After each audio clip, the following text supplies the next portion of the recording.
আপোনালোকক ধন্যবাদ জ্ঞাপন কৰিছোঁ। আজিৰ অনুষ্ঠানত আপোনালোকে আহি আমাক যথেষ্ট সহায় বাবে আমি BTCৰ বহুত দিনৰ পৰা আমি এপ্লিকেশ্যন দি আছিলোঁ। আমাৰ বহুত পোষ্ট ভেকেণ্ট আছে ছেকেণ্ডাৰী এলিমেণ্টাৰী, গতিকে ঠিক তেনেকুৱা তেখেতসকলে প্ৰচেষ্টা কৰি আজি আমাৰ ছেকেণ্ডাৰী এডুকেশ্যন ডিপাৰ্টমেণ্টত 420 গৰাকী নতুন শিক্ষক নিয়োজিত এপইণ্টমেণ্ট দিয়া হৈছে।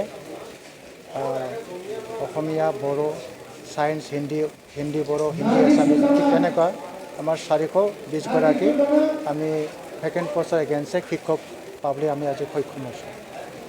হয়, আচলতে আমি যিহেতু এইটো অফিচত মনে মনে কামটো নকৰোঁ, আমাৰ কেণ্ডিডেটসকলে অনলাইনো এপ্লাই কৰিছে।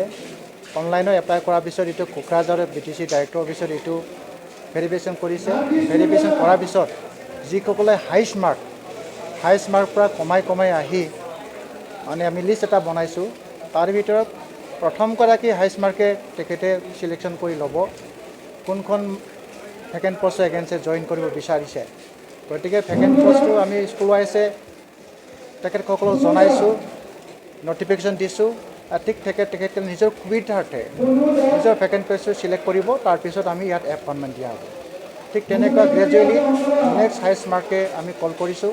তেখেতে ঠিক তেনেকুৱা নিজৰ খুচি হিচাপে তেখেতে পষ্টিংটো বাছি ল'ব।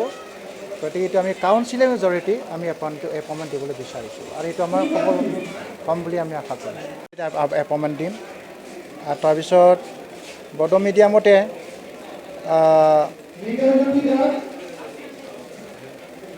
আৰ্টছত আমি 143 মানে শিক্ষক আমি পাম বড়ো মিডিয়ামত।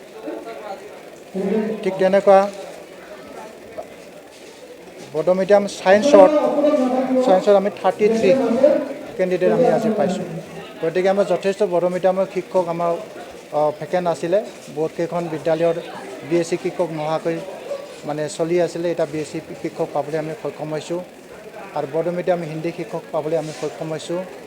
বড়ো মিডিয়ামৰ যথেষ্টখিনি সমস্যা সমাধান হ'ব বুলি আমি আশা কৰিছোঁ।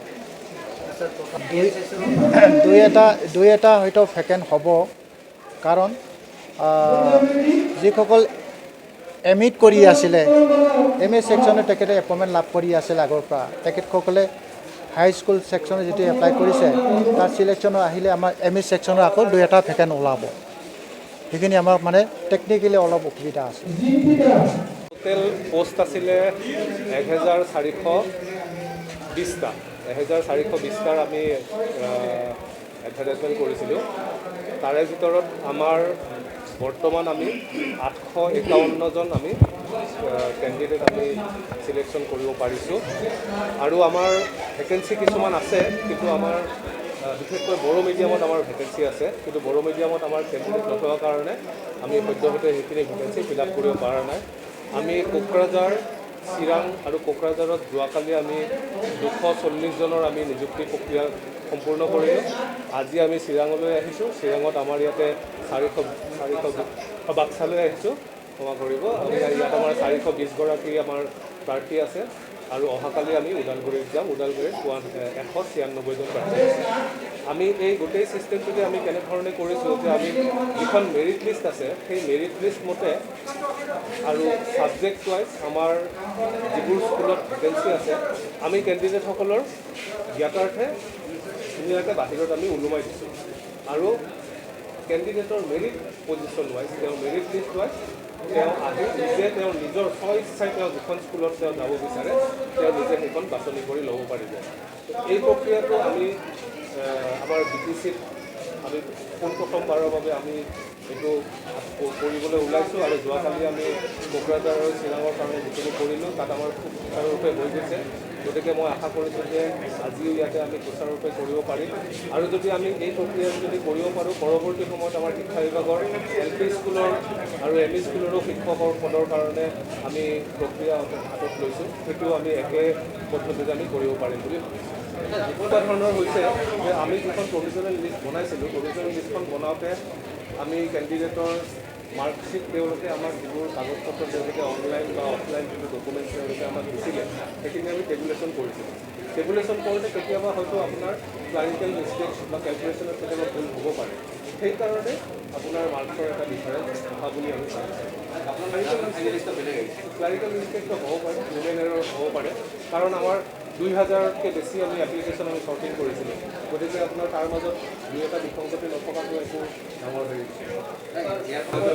তেনেকুৱা ধৰণৰ কোনো হেৰি হোৱা নাই এইটো আমি আমাৰ শিক্ষা বিভাগৰ আমাৰ যিসকল বিষয়া আছে তেখেতসকলৰ তত্বাৱধানতে গোটেইখিনি কৰা হৈছে আৰু আমাৰ গোটেই প্ৰক্ৰিয়াটোত আমাৰ সকলো তেখেতসকলেও আমাক মাজে মাজে শিক্ষা বিভাগক তেওঁলোকেও হেৰি কৰি আছে যে আপোনালোকে কেনেধৰণে কৰিছে কি কৰিছে আৰু গোটেই চিষ্টেমটো অ'পেনলি কৰা হৈছিলে কোকৰাঝাৰত আমাৰ যিখন ফিল্ড আছে সেই ফিল্ডত আমি অ'পেনলি চবৰে সন্মুখত হেৰি কৰা হৈছিল ইয়াত কোনো ধৰণৰ একো তেনেকুৱা ধৰণৰ হেৰি আপোনালোকে অভিযোগ উঠিছে যে আচলতে ক্ৰীড়াত যিসকলে মেৰিট লিষ্ট পাব লগা আছিল তেনেকুৱা প্ৰাৰ্থী বঞ্চিত হ'ল নেকি বুলি তেনেকুৱা যদি কোনোবা প্ৰাৰ্থীৰ যদি কিবা অভিযোগ আছে তেতিয়াহ'লে মই অনুৰোধ কৰিম যে তেওঁলোকে আমাৰ ডাইৰেক্টৰৰ অফিচত আহি তেওঁলোকে কি তেওঁলোকৰ অভিযোগ আছে সেইটো আমাৰ ওচৰত দাঙি ধৰিলে আমি নিশ্চয় চাব সেইটো বিকলাংগসকলৰ ৰিজাৰ্ভেশ্যনৰ ক্ষেত্ৰত আমাৰ যিটো ষ্টেণ্ডিং পলিচি যিটো আছিলে সেই হেৰিটোৰ ওপৰত আমাৰ এক্সপেৰিমেণ্টটো যেতিয়া আমি কৰিছিলোঁ তেতিয়া আমাৰ সেই প্ৰভিজনটো আমি তাতে দিছিলোঁ কিন্তু কিমানজন প্ৰাৰ্থী এতিয়ালৈকে আহিছে সেইটো আমি এতিয়ালৈকে এইটো উলিয়াব পৰা নাই আৰু যিহেতু আমাৰ পোষ্ট যথেষ্টখিনি হাতত আপুনি কৈছে যে লিষ্টটো উলিয়াব পৰা বিকলাংগসকলৰ লিষ্ট উলিয়াব পৰা নাই কিন্তু প্ৰভিজনেল লিষ্টত কিন্তু সেই বিকলাংগৰ নামো আহিছে মোৰ হাতত ইলেকশ্যনটো হোৱা নাই এই মুহূৰ্তত মোৰ হাতত নাই সেই যিটো আপুনি কৈছে যে বিকলাংগসকলৰ হেৰিটো তেওঁলোকৰ যদি আহিছেও লিষ্টৰ ভিতৰত যদি আছে মই এই মুহূৰ্তত আপোনাক ক'ব নোৱাৰিম বা লিষ্টখন মই আমি যোৱাকালি আমিও শুনিছোঁ তাৰমানে যিটো আমাৰ চি টেট যিসকল প্ৰাৰ্থী আছে চি টেট প্ৰাৰ্থীসকলে দাবী জনাইছিলে যে তেখেতসকলকো এই প্ৰক্ৰিয়াটোত অংশগ্ৰহণ কৰাৰ সুবিধা দিব লাগে কিন্তু যিহেতু টেটৰ গোটেই কামখিনিয়ে আসাম গভৰ্ণমেণ্টৰ ফালৰ পৰা হয় আৰু আসাম গভৰ্ণমেণ্টৰ যিখন চেণ্ট্ৰেল যিখন কমিটি আছে সেই কমিটিখনে এতিয়ালৈকে ডিচিশ্যন লোৱা নাই যে তেওঁলোকে চি টেটৰ কেণ্ডিডেটক এলাউ কৰিব নে নকৰে গতিকে যিহেতু আসাম গভৰ্ণমেণ্টে কোনো ডিচিশ্যন লোৱা নাই গতিকে আমিও ডিচিশ্যন লোৱা নাছিলোঁ কিন্তু আমি শুনিবলৈ পাইছোঁ যে আমাৰ বিজ্ঞাপনত যিহেতু চি টেটৰ প্ৰাৰ্থীৰ কাৰণে কোনো ব্যৱস্থা নাছিলে গতিকে তেখেতসকলে উচ্চ ন্যায়ালয়ৰ দ্বাৰস্থ হৈছে বুলি শুনিব পাৰিছোঁ আৰু আমি ন্যায়ালয়ৰ পৰা যি ধৰণে নিৰ্দেশনা পাওঁ আমি সেই নিৰ্দেশনা মতে আগবাঢ়িছোঁ